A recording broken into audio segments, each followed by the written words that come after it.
On continue les bilans de la mi-saison 2024 de Formule 1 après Red Bull et McLaren ces derniers jours. On passe aujourd'hui au troisième au championnat des constructeurs, la Scuderia Ferrari. N'oubliez pas de liker, partager, commenter et surtout vous abonner à la chaîne, c'est très important. On est parti. Globalement, la première partie de saison de Ferrari a été plutôt correcte, mais elle a été gâchée surtout par les derniers Grands Prix à partir du Grand Prix de Canada, où ça a été beaucoup plus compliqué pour Ferrari, qui est devenue la troisième, voire même la quatrième force du plateau, alors qu'au tout début de saison, c'était la deuxième force du plateau, et on pensait même que c'était l'équipe italienne qui allait challenger pour les prochains Grands Prix, l'équipe Red Bull, et ça n'a pas été le cas finalement. C'est une petite déception finalement pour Ferrari parce qu'après la victoire de Charles Leclerc à Monaco, on pensait réellement que Ferrari avait une chance de remporter le titre constructeur. Il n'était plus qu'à 24 points de Red Bull à ce moment-là. Et puis au final, sont revenus McLaren et Mercedes. Et ils sont même passés devant la Scuderia Ferrari en termes de performance pure depuis. Donc au final, de potentiels candidats au titre, qui est toujours le cas, même s'ils sont plus loin maintenant, eh bien, ils sont désormais troisième au championnat des constructeurs. Ils ont déjà été dépassés par McLaren. Maintenant, pour voir Mercedes revenir, il va falloir attendre un petit moment. Mais voilà, il faudra réinverser la tendance actuelle pour la Scuderia. Il faut dire aussi que les évolutions apportées après Monaco par Ferrari n'ont pas porté leurs fruits. D'ailleurs, je crois qu'à un moment donné, ils étaient revenus à la voiture qui était celle à Imola, donc avant le Grand Prix de Monaco, tellement ils ne comprenaient pas les améliorations. Bon, voilà, ça a été assez compliqué, et au final, au lieu de faire avancer la voiture dans la hiérarchie, ça a fait descendre. Plus que des évolutions qui ne fonctionnent pas, c'est surtout que Ferrari se cherche justement sur ces améliorations. Il stagne en ce moment parce qu'il cherche réellement comment faire fonctionner mieux cette voiture, sauf qu'à côté, McLaren et Mercedes, eux, ont trouvé des moyens d'améliorer la voiture, ce qui fait qu'ils sont passés devant en performance pure. C'est surtout là-dessus que Ferrari perd au final.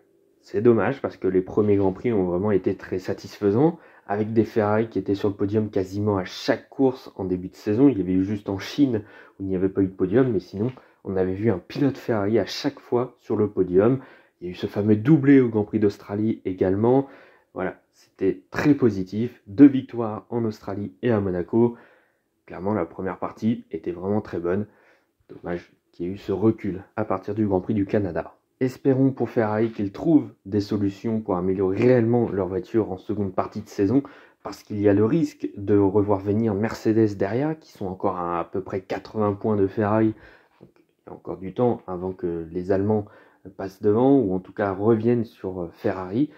Attention, vu la dynamique actuelle de l'équipe allemande, les 80 points qui séparent Ferrari de Mercedes, ça peut se combler très rapidement. On évoquera également les stratégies de Ferrari qui n'ont pas été tout le temps très fiables. Bon, toujours le défaut de la Scuderia depuis plusieurs saisons maintenant. C'est de moins en moins le cas, mais c'est encore présent, ces erreurs de stratégie pour la Scuderia, même si cette saison c'est plutôt minime. Sauf quelques grands prix où ça a été un petit peu hasardeux. Mais sinon, bon, disons que ça va de mieux en mieux, même s'il y en a encore. Place aux pilotes maintenant, on commence avec Charles Leclerc, troisième au championnat des pilotes actuellement, qui a tout de même une petite marge de retard sur Lando Norris de 22 points pour la deuxième position, et surtout qui voit venir Oscar Piastri, aussi Carlos Sainz d'ailleurs, et même Lewis Hamilton derrière pour conserver cette troisième place.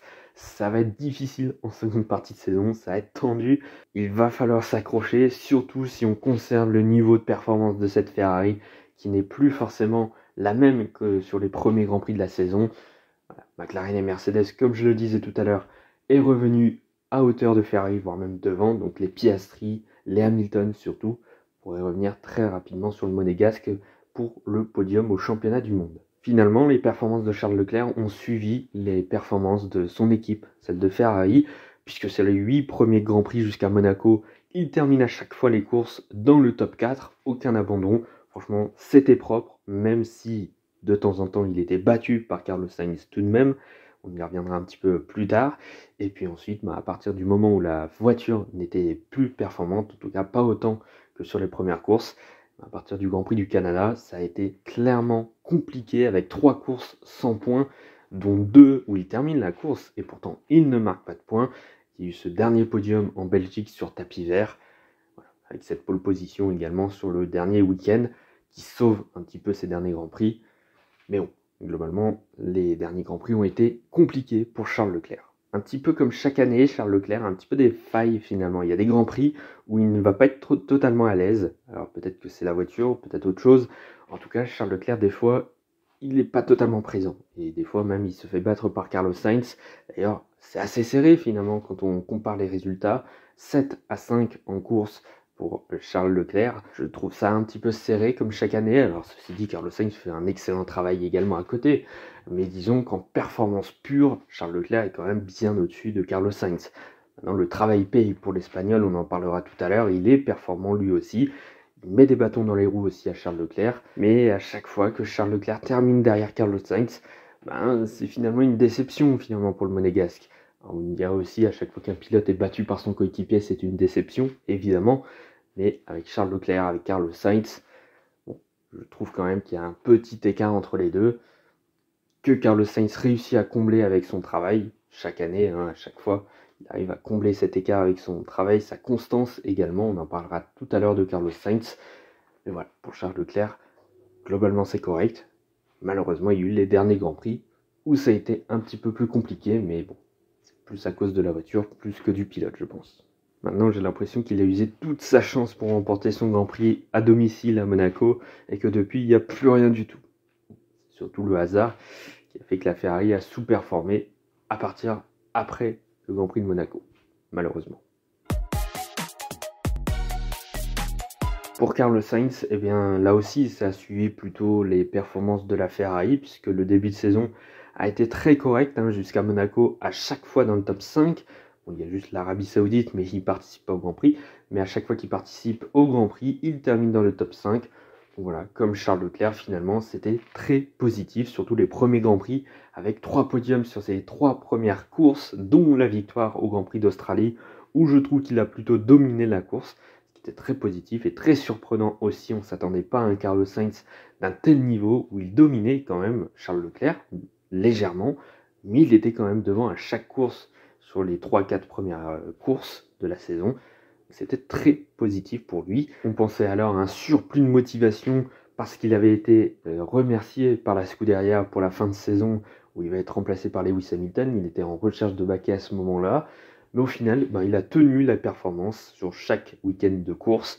Alors, il y a eu quelques week-ends où c'était un peu moins bon, où il termine 5e, notamment sur 3 courses de suite, derrière Charles Leclerc. Bon, ça reste correct pour autant. Et puis ensuite, quand la voiture a commencé à ne plus réellement performer, là, Carlos Sainz, c'était un peu moins bon. Mais forcément, quand tu n'as pas la voiture, tu ne peux pas faire des miracles. En tout cas, pas tout le temps. Il y a eu un seul podium après le Grand Prix de Monaco, c'était en Autriche, après un accrochage entre Verstappen et Norris. Donc un petit peu chanceux ce podium. Bon, depuis, il n'arrive plus trop dans les top 5, seulement 2 arrivées dans le top 5 depuis le Canada. Bon, il est repassé derrière Charles Leclerc depuis, mais voilà, ça reste correct. Il est 5e au championnat et il n'a finalement que 15 points de retard sur Charles Leclerc, donc au final, c'est pas si mauvais que ça, surtout avec une course en moins. Non, globalement, c'est très correct de la part de Carlos Sainz, cette première partie de saison. Bon, voilà, la voiture n'a pas suivi, donc il ne peut pas faire de miracle non plus. Et comme je disais tout à l'heure, finalement, le talent pur, Carlos Sainz, c'est quand même en dessous de Charles Leclerc, je trouve, mais il paye par son travail. On voit très bien que Carlos Sainz, c'est un gros bosseur, et que ça paye là-dessus, et qu'il arrive à compenser cet écart de talent pur, j'ai envie de dire entre guillemets, pour revenir finalement sur le talent de Charles Leclerc. Il a réussi à devancer souvent, comme Charles Leclerc, autant en qualification qu'en course. Voilà, 7-5, il n'est pas si loin en course. Non, c'est positif, c'est très bien. Bon, voilà, maintenant, on peut s'attendre à peut-être encore un peu mieux de l'Espagnol, mais bon, disons qu'il n'a plus réellement la voiture en ce moment. Les Mercedes et les McLaren sont passés devant. Mais bon, voilà, même au moment où la Ferrari est devenue moins compétitive, il a gardé un niveau plutôt correct au final face à Charles Leclerc surtout. Et puis aussi, il faut rajouter qu'il n'a pas réellement de faille, lui. Il finit dans les points à chaque fois, contrairement à Charles Leclerc où il y a 2 courses de suite en Autriche et en Grande-Bretagne, c'est vraiment compliqué pour lui. Carlos Sainz, il est là pour scorer des points. Donc là, c'est très positif. On retrouve le Sainz déjà de l'année dernière, où il était très constant dans les résultats. Encore le cas cette année, c'est ce qu'on avait perdu en 2022, qu'il a retrouvé l'année dernière, qu'on retrouve à nouveau cette année. Voilà, c'est la force de Carlos Sainz, c'est qu'il n'a jamais de très gros bas au final, et que chaque fois il score des points, des bons points pour Ferrari. J'ai même envie de dire que c'est une valeur sûre pour attaquer la seconde partie de saison. On sait normalement que Carlos Sainz devrait marquer quasiment à chaque course des points, sauf problème mécanique ou accident, mais c'est de plus en plus rare avec l'Espagnol. Voilà, c'est une valeur sûre pour Ferrari. Bon, il va partir chez Williams la saison prochaine. Bon, un petit peu dommage pour lui. Mais voilà, il va profiter des derniers Grands Prix avec la Scuderia Ferrari pour performer un maximum en deuxième partie de saison. Et pourquoi pas recoller à Charles Leclerc au championnat. Et s'il le devance, ce sera encore mieux pour l'Espagnol pour quitter Ferrari la tête haute en ayant dit « J'ai battu Charles Leclerc la dernière année de ma collaboration avec Ferrari ». Bon, on n'en est pas là, mais ceci dit, les écarts en points sont plutôt assez faibles entre le Monégasque et l'Espagnol. Tout est possible en seconde partie de saison. Et n'oublions pas aussi le jeune Oliver Bearman, le Britannique qui a piloté sur la Ferrari au Grand Prix d'Arabie Saoudite pour remplacer Carlos Sainz qui a eu des problèmes de santé ce week-end-là. Et bien finalement on peut dire que ce Grand Prix d'Arabie Saoudite de Formule 1 pour Oliver Bearman, ça sauve sa carrière en Formule 1, clairement. Parce que vu sa saison de Formule 2, il ne serait jamais arrivé en Formule 1 la saison prochaine, je pense. Si j'ai bien mis à jour mon classement de Formule 2, je crois qu'il est 14e au championnat de F2, et bien il occupe la même position en Formule 1, c'est bien simple. Bon, disons qu'en Arabie Saoudite, il avait fait un super job, hein. Il avait terminé pas très loin de passer en Q3, il se fait éliminer pour rien du tout. En plus, il a failli éliminer Lewis Hamilton, donc c'est pas rien du tout. Il part 11e, et au final, belle stratégie, beau pilotage aussi, hein, globalement. Et puis au final, il termine 7e. Et en plus, il scorait des bons points pour Ferrari. Disons que ça limitait la casse en l'absence de Carlos Sainz. Donc non, c'était vraiment très positif. Il nous a tous impressionnés ce jour-là. On a tous voulu qu'il arrive en Formule 1 la saison prochaine. Au final, quand je vois sa saison de Formule 2, c'est un petit peu dommage. Donc ouais, bon, il y a eu 7 courses en Formule 1. À voir ce qui se passera. On a vu des pilotes qui ont très bien performé leur première course en Formule 1 et qu'après, il n'y avait plus rien du tout. Espérons que ce ne soit pas le cas pour le Britannique. On verra ça avec la Haas la saison prochaine. Normalement, on ne devrait pas le revoir de la saison en Formule 1, sauf si un pilote n'est pas là un week-end. Bon, on verra pour Oliver Bearman s'il reviendra ou pas, mais normalement, maintenant, c'est focus, full focus sur sa saison de Formule 2. Au moins la sauver un minimum, quoi. Voilà, c'est la fin de cette vidéo. Merci d'avoir écouté jusque-là. N'oubliez pas de liker, partager, commenter et surtout vous abonner à la chaîne. C'est très important. Et nous, on se retrouve dès demain pour le prochain bilan avec l'équipe Mercedes. À demain.